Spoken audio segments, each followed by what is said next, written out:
जळगावचे पालकमंत्री आदरणीय नामदार श्री गुलाबरावजी पाटील यांना लोकमत समूहाच्या वतीनं विनंती करते सन्मान करावा। महाराष्ट्र राज्याचे पाणी पुरवठा तथा स्वच्छता मंत्री माननीय नामदार गुलाबरावजी पाटील यांचा सन्मान या मंचावरती। पॉलिटिकल आयकॉन च्या या लोकमतच्या कार्यक्रमाच्या निमित्तानं उपस्थित असलेले ग्रामविकास मंत्री नामदार गिरीश भाऊ महाजन, आदरणीय अमरीशभाई पटेल, आदरणीय अरुणभाई गुजराती, आदरणीय स्मिताताई वाघ, आदरणीय उल्हासदादा पाटील, आदरणीय अग्रवालजी, आदरणीय रस्तोगीजी, व्यासपीठाच्या समोर बसलेले सगळे विविध क्षेत्रातले आयकॉन आणि माझ्या बंधू भगिनी आणि मित्रांनो, लोकमत फक्त बातम्या करत नाही तर लोकमत आपल्या भावनांना सुद्धा प्रतिबिंब करते, हे आज आपल्याला या ठिकाणी दिसतंय। त्यामुळे लोकमत हे जनतेच्या मनातलं ताईत झालेलं आहे। याचं कारण आजचा हा कार्यक्रम जर पाहिला तर याच्यापूर्वीच्या सुद्धा कार्यक्रम मी बऱ्याच वेळेस येण्याचा प्रयत्न केला। त्याच्यामध्ये शेतकऱ्यांचा सन्मान असेल, विद्यार्थ्यांचा सन्मान असेल, डॉक्टरांचा सन्मान असेल, असे विविध सन्मान लोकमतच्या मार्फत निश्चितपणाने मागच्या काळातही केले गेले। समाजाची बांधिलकी आणि समाजाची जबाबदारी घेतलेला हा हे वृत्तपत्र आहे। आणि आज आपण बघतोय की मागच्या काळामधलं राजकारण, आताच्या काळाच्या राजकारणामधल्या ज्या वृत्तपत्रांमध्ये आपण बातम्या ऐकत असतो त्याच्यामध्ये एक वेगळी छाप लोकमत या वृत्तपत्रामध्ये आहे। आणि आज बऱ्याच वेळास नकारात्मक प्रवाह असताना सुद्धा राजकारण हे फक्त नेत्यांपुरतं मर्यादित राहता कामा नये, त्याच्यामध्ये नागरिकांचा सुद्धा राष्ट्राकरता सहभाग असावा। या माध्यमातून त्यांनी आज वेगळ्या वेगळ्या क्षेत्रातल्या लोकांना या ठिकाणी बोलवलं।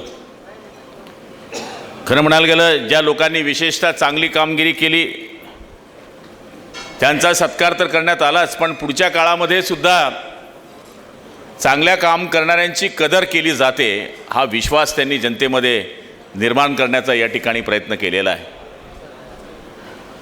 या ठिकाणी तरुणांनी राजकारणामध्ये यावं असं प्रत्येकजण सांगत असतं, पण तरुणांनी राजकारणामध्ये येत असताना त्यांची दिशा चांगली असू शकते का हा विचार करण्याची अत्यावश्यक गरज आहे। याचं कारण आजकालचं राजकारण ही संधी म्हणून पाहण्यापेक्षा ती सेवा म्हणून बघण्याची अत्यावश्यक गरज आहे। आणि आज आपण बघतोय की सक्रिय राजकारणीसुद्धा काही काळाकरता शांत होऊन जातात, हे आपण बऱ्याच वेळेस बघतो।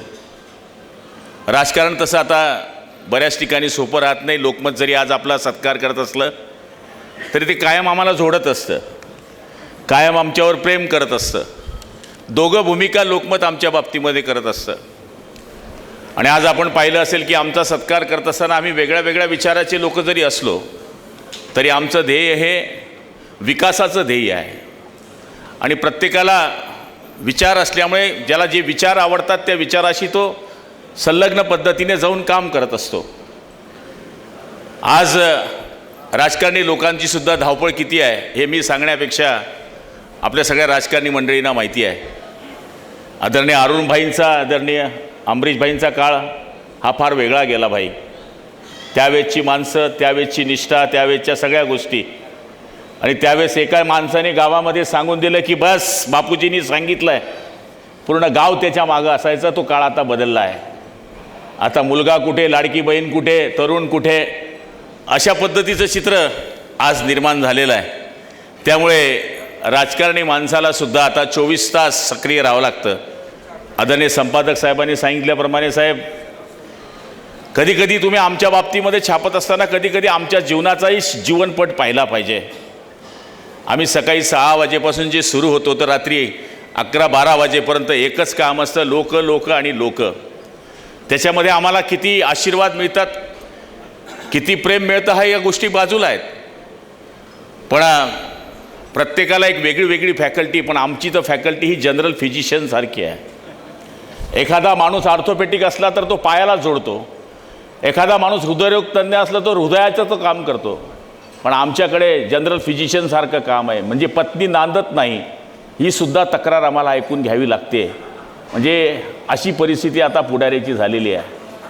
जशी डॉक्टरांची OPD आहे तशी आमची OPD आहे, पण ज्या डॉक्टरांकडे OPD असते तो त्या फॅकल्टीचेच विषय त्याच्याकडे हाताळत असतो. पण आमच्याकडे येणारा प्रत्येक माणूस कोणता विषय घेऊन येईल हे आम्हाला माहीत नसतं.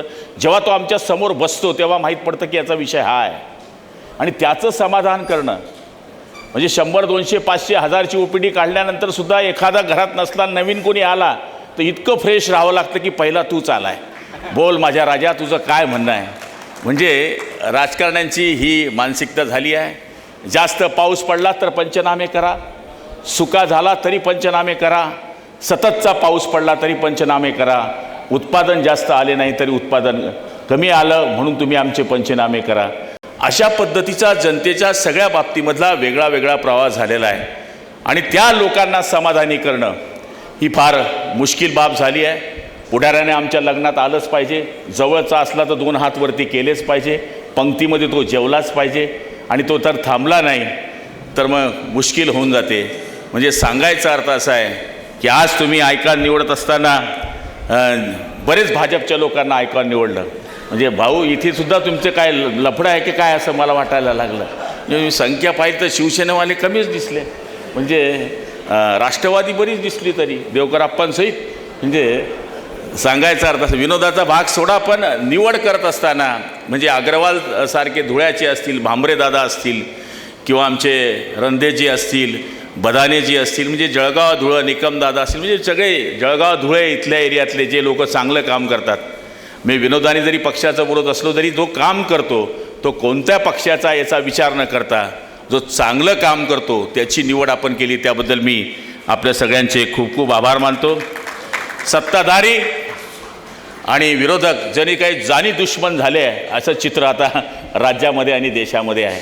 पूर्वीच्या काळामध्ये सुद्धा राजकारणी लोक होते. मला आठवतं की एक वेळेस 182 मतांनी अर्जुनराव खोतकर निवडून आले, पण ते पडले असं डिक्लेअर झाल्यानंतर त्यांनी संजय गोरंट्यालच्या गळ्यामध्ये हार घातला. म्हणजे इतकं स्पोर्टमॅनशिप आहे भाऊ काही काही ठिकाणी, की गोरंट्याल जिंकले म्हणून खोतकरांनी त्यांच्या गळ्यामध्ये हार घातला आणि ते घरून घेऊन गेले. आणि थोड्या वेळाने माहीत पडलं की गोरंट्याल पोस्टेज मतामध्ये पडले आणि अर्जुन खोतकर निवडून आले. तोच हार गोरंट्यालने अर्जुन खोतकरांच्या गळ्यात घातला की बाबा तू निवडून आलाय आणि मी हारलाय. आज त्याच राजकारण्यांची सध्या गरज आहे असं मला या ठिकाणी नम्रपणे वाटतं. आणि राजकारणामध्ये आता सध्या मीडियामध्ये राहणं ही आमची फार मोठी गरज होऊन बसलेली आहे. त्यामुळे चलतीचं नाणं सध्या साहेब लोकमत आहे. थोडं आमच्याकडेही लक्ष ठेवा, कारण की सगळ्यांचीच 2 महिने राहिले आहे, हवामानाचा अंदाज बदलतो आहे. त्यामुळे या ठिकाणी आपण एक सुंदर असा जी नाही हवामानाचा अंदाज बदलतो आहे, म्हणजे राजकारणाचा हवामानाचा अंदाज बदलतो आहे.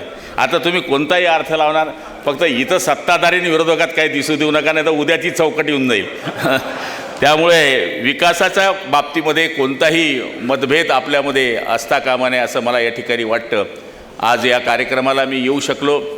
खरं म्हणायला गेलं तर व्यासपीठावर बसलेल्यांकडे एक वेगळं नातं आम्हाला बघायला मिळतं. आदरणीय अमरीशभाई पटेल, खरं म्हणायला गेलं तर आपण नेहमी म्हणतो की सोन्याचा चमचा जन्माला घेऊन आलेले हे लोक, या लोकांनी काय केलं तर आपण पाहिलं असेल शिक्षणामध्ये जी क्रांती केली. उत्तर महाराष्ट्राच्या आज शिक्षणाचं वैभव असलेलं एक केंद्रबिंदू आदरणीय अमरीशभाई पटेल आहे, की ज्यांनी आपल्या महाराष्ट्राचं नाव उंच करण्याचा प्रयत्न केला.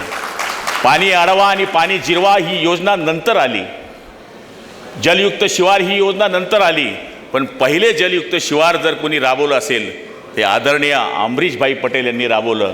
आणि आज अशा लोकांच्या बरोबर आम्हाला व्यासपीठावर बसवता आलं. आदरणीय उल्हासभाई, आपण बघतो 13 महिने खासदार असल्यानंतर माणसांनी कशी संधी म्हणून आपलं काम केलं, तर गोदावरी फाउंडेशनच्या माध्यमातून एक मेडिकलचं हब त्यांनी या ठिकाणी उभं करण्याचा प्रयत्न केला. आणि आपले गिरीश भाऊ तर आपल्याला सांगायला गरजच नको, ते डॉक्टर पण आहे, ते पुढारी पण आहे, ते कुस्तीपटू पण आहे, ते काय काय करता ते आता मी काय बोलत नाही.